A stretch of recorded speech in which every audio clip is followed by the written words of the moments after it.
Thanks, Yvette. I want to thank Leader McCarthy for holding this press conference on such an important issue. John, for your leadership on border security issues. Yvette introduced legislation about 14 months ago to make Title 42 be required to be enforced.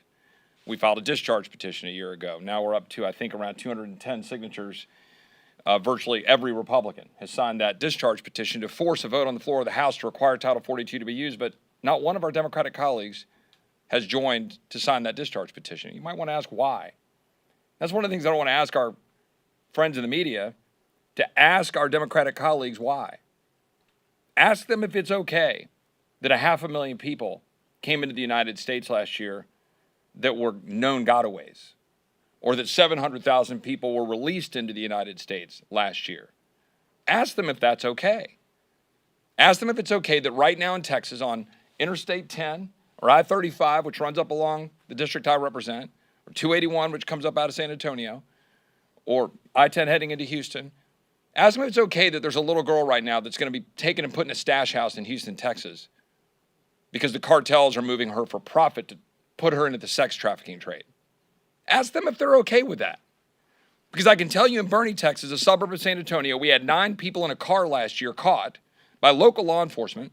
The person driving the car was an American citizen employee of the Cartel del Noreste of Los Zetas, and was moving those people, 8 people in that car, to a stash house in Houston to put them into the sex and labor trafficking trade. One of the boys had paid $4,000 to go pick grapes in California. We get dozens of these stories every single day. We asked Brandon Judd, we asked our friends at the Border Patrol Unit, is this an invasion? And he didn't even hesitate to say it's an invasion. The amount of violence right now going on in warring cartels, where they're making the level of money that John referenced, the hundreds of millions of dollars, they're moving human beings for profit. Fentanyl into our communities. People dying in suburbs all across America, taking Xanax laced with fentanyl.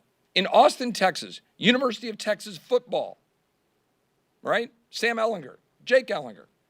Jake Ellinger died taking Xanax laced with fentanyl. This is happening in our communities across the 100,000 people across the country last year died from from fentanyl and opioid overdoses. In the 80s, we were upset about 10,000 dying from cocaine overdoses. Think about that. That's the result of these open borders. Ask Democrats if they're okay with all of that. That's the question I hope you'll ask them. And I'll turn it over to my friend Tony Gonzalez from Texas.